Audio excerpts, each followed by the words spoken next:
இன்னைக்கு சொல்றாங்க தாவேகா காங்கிரஸ் கூட்டணி சேர்ந்தா திமுக கூட்டணி உடைஞ்சா கட்டாயம் திமுக 3வது இடத்துக்கோ 2வது இடத்துக்கோ தள்ளப்படும். இன்று வரையில் நிரூபிக்கப்படாத கட்சியானது தாவேகாவை பொறுத்தவரையில்.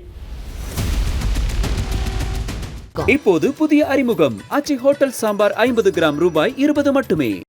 சிதறாமல் வாக்குகள் வேண்டும் என்ற தேமுதிக உள்ள சேர்த்தாரு. அது உள்ள சேர்த்துக்கிட்டு காங்கிரஸே, சிபிஐஏ, சிபிஎம்ஏ, விசிகேவே பார் என்னால் தர முடியாது, ஒரு புது பிளேயர் வந்துட்டான்.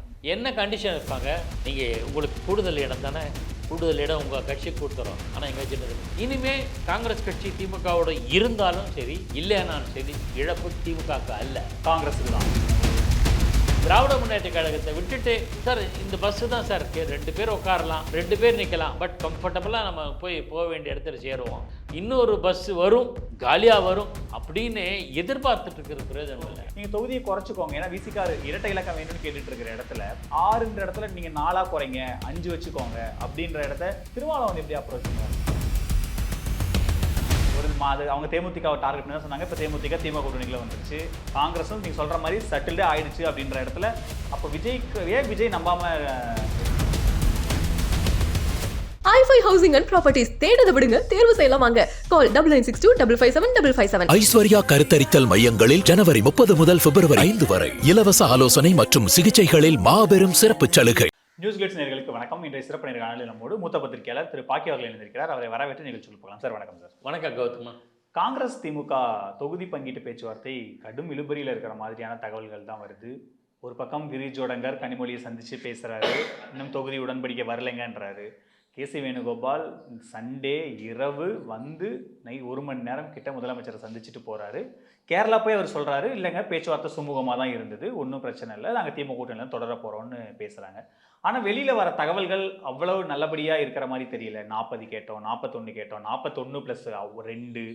ஆனால் திமுக 21, இல்லைனா 25, இல்லைனா 28 இந்த நம்பருக்குள்ளேயே தான் ஒரு இடத்துல ஸ்டிக்கான் ஆகிற மாதிரி இருக்குது. உண்மையிலேயே என்னதான் நடந்துட்டு இருக்கு அந்த கூட்டணி பேச்சுவார்த்தையில்? அதாவது திமுக இடங்கள் கூட, காங்கிரஸ் கட்சி திமுக கூட்டணியில் கூடுதல் இடங்கள் கேட்குறது, மாநிலங்களவை கேட்குறது, இதெல்லாம் பிரச்சனை கிடையாது. ஆனால் இடையில் நடந்த சில கசப்பான மன வருத்தங்கள் இருக்குல்ல, குறிப்பாக மாணிக்கம் தாக்கூருடைய கமெண்ட்ஸு, சில பேர் சோடங்களுடைய கமெண்ட்ஸு, அதெல்லாம் வந்து நான் அறிந்த வரையில் கடைசி சோர்ஸு சொல்கிறேன், திமுக மேலிடம் வந்து கொஞ்சம் வருத்தம் அடைந்ததாக தெரிகிறது. ஆனாலும் காங்கிரஸை வெளியில் போன அவங்க சொல்ல விரும்பலை. என்னன்னா, நீங்கள் கேட்குற டிமாண்டை எங்களால் கொடுக்க முடியும். இப்போ இன்னொரு கட்சியும் வந்திருக்கு, தேமுதிக வந்திருக்கு, அவங்களும் சில டிமாண்டு, அவங்களுக்கு குறைஞ்சபட்சம் ஒரு 5 சீட்டாக கொடுக்கணும், நான் குறைஞ்சது 5 சீட்டாக கொடுக்கணும், வாக்குறுதி வந்து மாநிலங்களவை. இவ்வளவு சிக்கல்களுக்கு நடுவில் காங்கிரஸ் கேட்குறது டிமாண்ட் பண்ணது தர முடியுமான்னு தெரியல. எனக்கு தெரிஞ்ச தகவல் 25 கொடுத்து செட்டில் பண்ணுவாங்க. 25 ஒத்துப்பாங்களா காங்கிரஸ்? ஆனால் வேற வழி கிடையாது. என்ன காரணம்? சென்டிமெண்ட் பக்கம் வழி இருக்கே. இல்லை, இனிமேல் அது இல்லை. என்ன காரணம்னா, ராகுல் காந்தி திமுக அணியிலேருந்து காங்கிரஸ் விலகுவதை விரும்புவதையா தெரியல. எனக்கு தெரிஞ்சு, நான் அது மேலிட சோர்ஸ் அல்ல, இங்கே ஒரு தரப்பினர் சொல்லியிருக்காங்க. அப்போது ஏன்னா கிரைசிஸ் பீரியடில் ராகுலோடு இருந்தது திமுக, இப்போதும் இருக்குது. இந்தியா கூட்டணி எப்போவுமே தேசிய கட்சிங்கிறதுனால காங்கிரஸ் நேஷனல் பெர்ஸ்பெக்டிவில் தான் பார்க்கும்போது எல்லா மாநிலத்தையும் மாநில கட்சிகள் நம்மளை உதாசீனம் பண்ணிட்டு இருக்கு. திரிணாமுல் காங்கிரஸ், ஆம் ஆத்மி, ஆர்ஜேடி, தேஜஸ்வியோட கட்சி எல்லாமே, ஆர்ஜேடி எல்லாமே.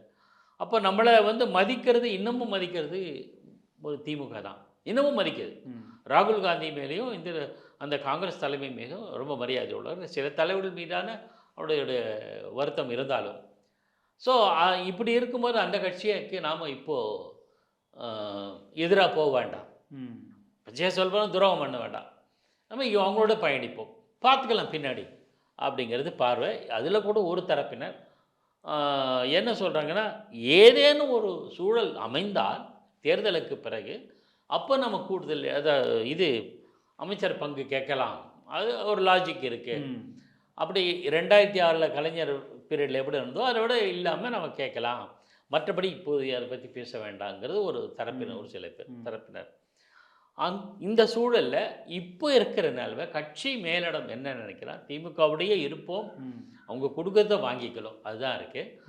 இதில் அநேகமாக 1 or 2 days செட்டில் ஆகிடும். செட்டில் ஆயிடும்னு நினைக்கிறீங்களா? அப்படிதான் நான் கேள்விப்பட்டேன் சில நண்பர்கள் மூலமாக. காங்கிரஸ் சோர்ஸில் மாநில அளவில் 2 தரப்புலையும் இருக்குது, 2 விதமாக பிரிஞ்சிருக்காங்க. கரெக்ட். ஆனால் நீங்கள் சொல்கிற பாயிண்ட் எங்கன்னா, இப்போ மாணிக் தாகூரும் பேசுறதில்ல, ட்விட் போடுறதில்ல, ஏன்னா ரொம்ப தீவிரமான நம்பர்ஸ் போயிட்டு இருக்கு பேச்சுவார்த்தைக்கும் போது.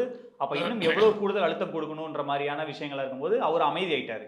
இப்போ ஆட்சியில் பங்கு, அதிகாரம் பங்கு, அந்த முழக்கமே இப்போ காங்கிரஸ் இல்லை, அதையும் திமுக ஆஃப் பண்ணிட்டாங்க. இப்போ நீங்கள் சொல்கிற கணக்குப்படி பார்த்தா 25 தான் அப்படின்னா, அப்போ முழுக்க முழுக்க இது ஸ்டாலினோட அந்த ராஜதந்திரம், அமைதிக்கு கிடைச்ச வெற்றின்னு எடுத்துக்கலாமா? ஸ்டாலினுடைய அணுகுமுறை ரொம்ப பக்குவமான அணுகுமுறை. எந்த எப்போதுமே சார் நான் ஒரு தகவலை சொல்லிடுறேன், மு.க. ஸ்டாலினை பொறுத்தவரையில் உணர்ச்சி வசப்பட்டு எந்த ரியாக்ட் பண்ண மாட்டார். 1993 இதை நான் சம்பவத்தை நினைவு கூறதுனால அவரை பற்றி எனக்கு தெரியுன்றதுனால 93 வைகோ திமுகவிலிருந்து வெளியேற்றப்பட்டார். அந்த பெரிய பிரச்சனை வந்து கலைஞர் கருணாநிதி அவர்களே வைகோவுடைய வளர்ச்சியை பார்த்து கொஞ்சம் பதற்றம் அடைகிறார். ஆனால் அந்த சமயத்தில் வைகோ முன்னேறதுன்னா ஸ்டாலினை வாரிசு அரசியல் எதிர்த்து தான் வெளியில் வந்தார் அந்த ஒரு கதை. அப்போது எந்த விதமான ரியாக்ஷனை தராத தலைவராக மு.க. ஸ்டாலின் இருந்தார். அவரை மையப்படுத்தி தான் வைகோ இஷ்யூ கிளப்புறாரு. அவரை மையமாக வச்சு தான் மதிமுக போன்றதெல்லாம் எதிர்ப்பு அலையாக உருவாச்சு. அந்த சூழல் 93 நடந்த அந்த சமயத்தில் நான் மு.க. ஸ்டாலின் கோபாலபுரம் வீட்டிலே சந்திச்சிருக்கேன், நான் பாராட்டியிருக்கேன். அப்போது வந்து சார் நீங்கள் இந்த விஷயத்தில் நீங்கள் கலைஞர் பேசுகிறார், ஏன்னா கட்சியினோட தலைவர், அதனால அவருக்கு அந்த கூடுதல் பொறுப்பு உண்டு, சுமை உண்டு, ஸ்ட்ரெஸ்ஸும் இருக்கு. ஆனால் மு.க. ஸ்டாலின் எந்த விதமான வார்த்தையும் விடலை, எந்த விதமான பொதுக்கூட்டங்களில் கூட அவர் கருத்து சொன்னதில்லை, ஒரு நிதானமாக தான் இருந்திருக்காரு. ஸோ அந்த அப்ரோச் வந்து அவர்கிட்ட இருக்குது. நான் சொல்கிறது 33 வருஷத்துக்கு முன்னாடி இருந்ததில்லை, இது இன்றைக்கி இருக்குது. ஸோ இப்போவும் அவர் வந்து இந்த காங்கிரஸ் அமைச்சர் ராஜகண்ணப்பன் வந்து தென் மாவட்டத்தில் ஏதோ பேசும்போது இருந்தால் இருக்கட்டும் இல்லாட்டா போட்டோம்னு சொன்னார். அதற்கு பிறகு அமைச்சர் கண்ணப்பன் பேச வேண்டிய கூட்டங்கள் எல்லாம் ரத்து செய்யப்பட்டன. அவர் சென்னைக்கு வரவழைக்கப்பட்டார். அப்போ கட்சி மேலிடம் ஒரு அறிவுறுத்தல் சொல்லிருப்போம், இனிமேல் இந்த மாதிரி பேசாதீங்க, சர்ச்சைக்குரிய விஷயங்கள் யாருமே பேசலை. பேசின இருவரும் நிறுத்திக்கிட்டாங்க. முதலமைச்சரும் கட்சியினோட தலைவருமான மு.க. ஸ்டாலின் எதையும் பேசலை. கனிமொழி டெல்லிக்கு போய் பேசியிருக்காங்க கட்சி மேலிடத்தில், அவங்களும் அனாவசியமாக எந்த கருத்தும் சொல்லலை. ஸோ டிப்ளமேட்டிக்காக ஒரு திமுக கட்சி எப்படி கூட்டணி விஷயத்தில் நடந்துக்குதுங்கிறதுக்கு இது ஒரு உதாரணம். ஸோ இனி அவருடைய அணுகுமுறை பலந்தது. இப்போ இனிமே காங்கிரஸ் கட்சி திமுகவோட இருந்தாலும் சரி இல்லைனாலும் சரி இழப்பு திமுகவுக்கு அல்ல, காங்கிரஸுக்கு தான். வெளியே போனால் காங்கிரஸுக்கு தான் நிச்சயமாக இருக்கும். ஓகே, அது எப்படி அப்படி சொல்ல முடியும்? ஏன்னா அவங்க வெளியில் போகிறாங்க, வெளியில் போனால் அவங்களுக்கு ஆப்ஷன் தாவேகா இருக்குது. இன்றைக்கி சொல்கிறாங்க தாவேகா காங்கிரஸ் கூட்டணி சேர்ந்தா திமுக கூட்டணி உடஞ்சா கட்டாயம் திமுக 3வது இடத்துக்கோ 2வது இடத்துக்கோ தள்ளப்படும். உறுதியாக என்டிஏவோ விஜயோ ஆட்சி அமைக்க வாய்ப்பு இருக்குது. திமுக தாவேகா காங்கிரஸ் ஒரு சக்ஸஸ்ஃபுல்லான கூட்டணியாக அமைக்க வாய்ப்பு இருக்குது, உருவாக வாய்ப்பு இருக்குன்றாங்களே. இன்று வரையில் நிரூபிக்கப்படாத கட்சியானது தாவேகாவை பொறுத்தவரையில் காங்கிரஸ் கட்சி ரிஸ்க் எடுக்க முடியாது. எடுத்தால் அதை போல் ஒரு முட்டாள்தனம் அரசியல் அறிவியல் என்ன சொல்கிறது, அறிவற்றத்தனம் தான் சொல்லணும். அது கொஞ்சம் கடுமையான வார்த்தை தான், இருந்தாலும் அரசியல் அணுகுமுறையில் அது செய்யக்கூடாது. கடந்த காலங்களில் எப்பவும் செஞ்ச போது தான் தோல்வி அடைஞ்சிருக்காங்க, செய்யாத போது அவங்க ஓரளவு கம்ஃபர்டபுளாக இருந்திருக்காங்க. ஆகையினால் அதை செய்ய மாட்டேன். கட்சி மேலிடமும் திமுகவிலிருந்து காங்கிரஸ் வெளியேறுவதை விரும்பவில்லை. கட்சி மேலிடம்னா நீங்கள் ராகுல் காந்தி சொல்றீங்களா, சோனியா காந்தி சொல்கிறீங்க? ராகுல் காந்தியாக இருந்தாலும் சோனியா காந்தியாலையும் பிரியங்கா டிசைடிங் ஃபேக்டர் லீடர்ஸ் யாரோ மல்லிகார்ஜுன கார்கே மட்டும் ஒரு தடவை சொல்லியிருக்காரு, இருந்தாலும் அதுக்கப்புறம் அவர் பேசவும் இல்லை இருந்தது. ஆனால் இங்கே நமக்கு கிடைச்ச தகவல் என்னன்னா, இந்த விவகாரம் சோனியா காந்தி கிட்ட கொண்டு போகப்பட்டு திமுக தலைமை கொண்டு போய் அவங்களுடைய தலையீட்டின் பேரில் தான் இப்போ நீங்கள் சொல்கிற அந்த 25, 21, 28 செட்டில் ஆகிருக்கு. ஆட்சியில் பங்கு, அதிகார பங்கு, இந்த கோஷமெல்லாம் செட்டில் ஆகிருக்கு. கேசி வேணுகோபாலுடைய செய்தியாளர் சந்திப்புமே சோனியா காந்தியுடைய விருப்பத்தின் பேரில் இது எல்லாமே நடந்திருக்கு. ராகுல் காந்தியை ஆஃப் பண்ணது சோனியா தான் ஒரு பார்வை சொல்கிறாங்களே. அப்சல்யூட்லி கரெக்டாக தான் இருக்கும், அதில் மாற்றுக்கிறதுக்கு. இந்த அணுகுமுறை எப்போதுமே உண்டு. டெல்லியில் சென்று வந்த நான் சொன்னேன்ல, கனிமொழி மேலிட தலைவர்களை சந்தித்து ராகுல் காந்தியும் பார்த்துட்டு வந்திருக்காங்க.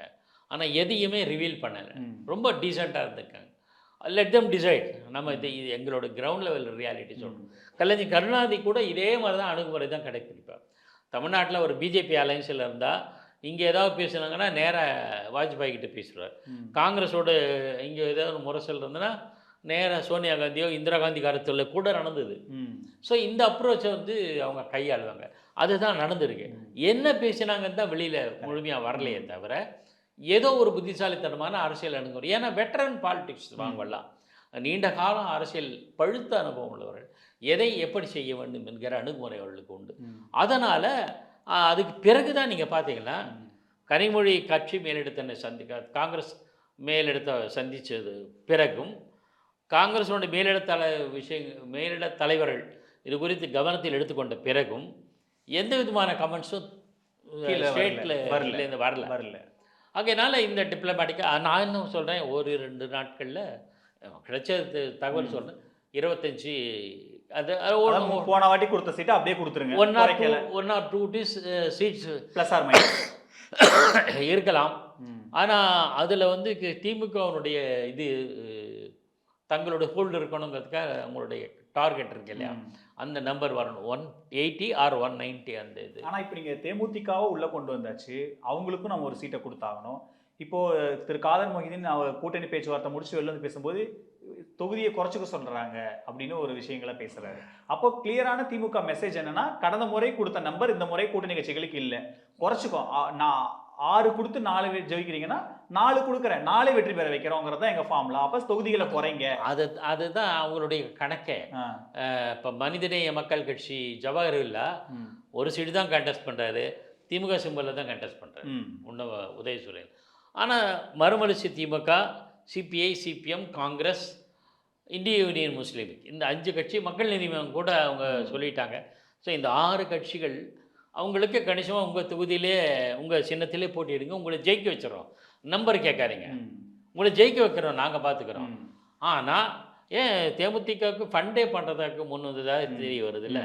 ஸோ இவங்களோட அப்போ என்ன நினைக்கிறாங்க, நிறைய சீட்டு தர இன்னொரு ஆள்கிட்ட போய் தோற்று போகிறத விட இவங்க கிட்ட இருந்து 4 வெற்றி பெறலாங்கிறது.